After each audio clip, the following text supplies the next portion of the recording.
In today's video, we're putting Amazon's best-selling battery-powered snow shovel up against the Ryobi Expand-It 12-inch snow shovel that fits on any string trimmer that's attachment capable. Both of these tools can clear snow around 6 inches deep. The Voltask can do 13 inches wide and the Ryobi can do 12 inches wide.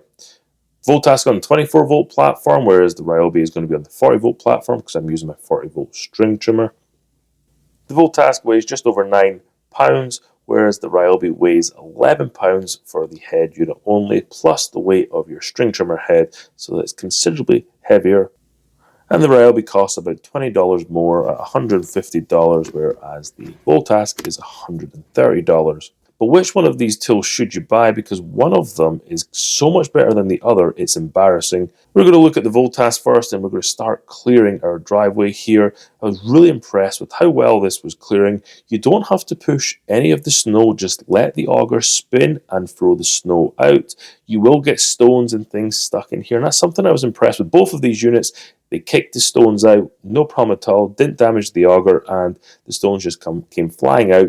The auger didn't stop. Really impressed with that. Really impressed with how well the Voltask was able to clear about the 6 inch of snow and leave very little residue on the driveway. Doing the same test with the Ryobi was nowhere near as good. We put the Ryobi down and it's leaving somewhere between 1/8 of an inch and 1/4 of an inch behind. It just couldn't clear as deep down to the driveway like the Voltask, and that's because it's got these thicker bumpers, meaning that the auger doesn't go down deep enough. I tried putting it at different angles and it made it a little bit better, but it was really cumbersome to use it that way. So I wanted to see if I could even clear this snow with the Voltask. So after using the Ryobi auger here, I put the Voltask to the test, and then I cleared this area that the Ryobi just cleared, and the Voltask got rid of that last little bit of snow that the Ryobi couldn't clear. So overall, very impressed with the Voltask on this test here. I want to stress test these units and see if they could deal with some compacted snow like the pile that you end up having at the end of the driveway after the plow has gone by, and that's exactly what I've got here. The only thing that I found really challenging was having to lift both these units up to start at the top of the pile, because this is just too deep to push the snow shovel into and clear it in one pass. So you have to take multiple passes, but that's okay with the Voltask. With it being a little bit lighter, I was able to work my way through. Still a little bit challenging, but however, I did not break a sweat doing this, but using one of these snow shovels made it so easy. Multiple passes, and within a couple of minutes I cleared this side of the driveway. Then we move on to using the Ryobi, and I was able to clear this other side with the Ryobi with no problem at all, especially that slushy, heavy stuff at the bottom that had started to melt. Something I did notice with both these units, they did bog down if you tried to push them into the snow too hard. It's important to know, let it do its job. Don't push it into the snow. Kind of let it glide through the snow and it will clear very well. If you're going to try and push too much into it, it's just going to bog down. They're not designed to be pushing large amounts of snow through with great force. Just let the auger do the work. The Ryobi cleared this area at the bottom. There is going to be some snow left over here, as you can see. I'd driven over this, so that didn't really help out in the Ryobi's favor. It's not going to be able to clear that stuff that's been compacted. We'll take care of that with a scraper later on. The Ryobi definitely had its disadvantages when clearing this pile of snow at the bottom. Because it's heavier, I had to lift it up, and because it's so much longer, because it's attached to my string trimmer, I found it really difficult to use, and having that 11 pounds dangling off the bottom when you had to lift it up to clear the end of the driveway, it just was not good at all. I also found the fact that you could only fire the snow straight ahead of you really challenging. I had my truck parked to the side here, and I didn't want to start firing snow and maybe potentially stones at the truck. The Voltask has this awesome feature where you can twist this knob and it will angle which way the snow is going to be blowing. This is a great feature if you've got to clear up against buildings, or you've got vehicles around you, or you just have areas that just you don't want to fire snow at. Maybe you don't want to fire snow at your house, or if you're going to clear steps like I cleared here, I was able to use this to kind of blast the snow, so it kind of went further down the stairs, and I was able to clear the stairs with the Voltask.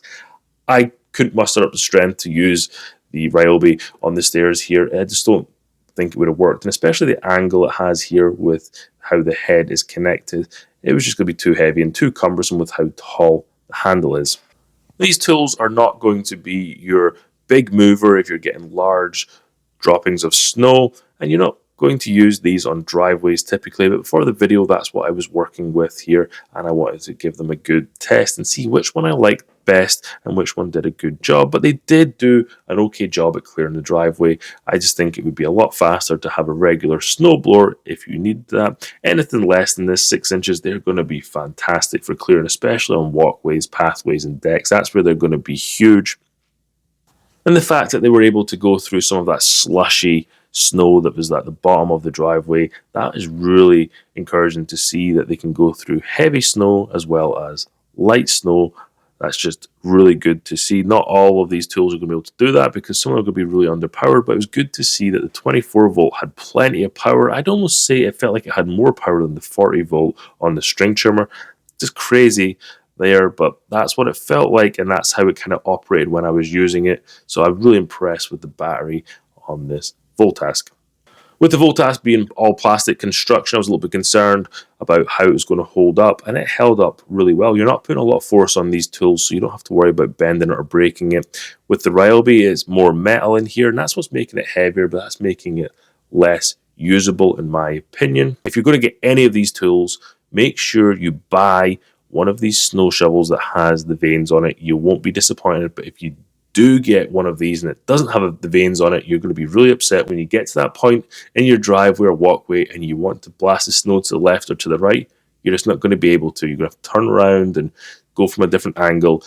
Where the Ryobi does have some advantages, I feel the build quality is a little bit better. There's more metal in here, and the fact that you can use your battery string trimmer that you already have or gas string trimmer. You don't have to worry about buying another battery platform because too many battery platforms can get a little bit confusing. Then you just end up with a ton of batteries lying around. Whatever string trim you have, just make sure that it is attachment capable, and then you'll be able to attach this Ryobi snow shovel to it. If I were buying one of these again, I would go with the Voltask just because it's a little bit cheaper, it's lighter, it's easier to use, and I feel like it threw the snow further and it was able to clear things a lot faster, and especially with those vanes. So thank you very much for watching, and if you want to see more DIY content around the home, you should check out this video here next.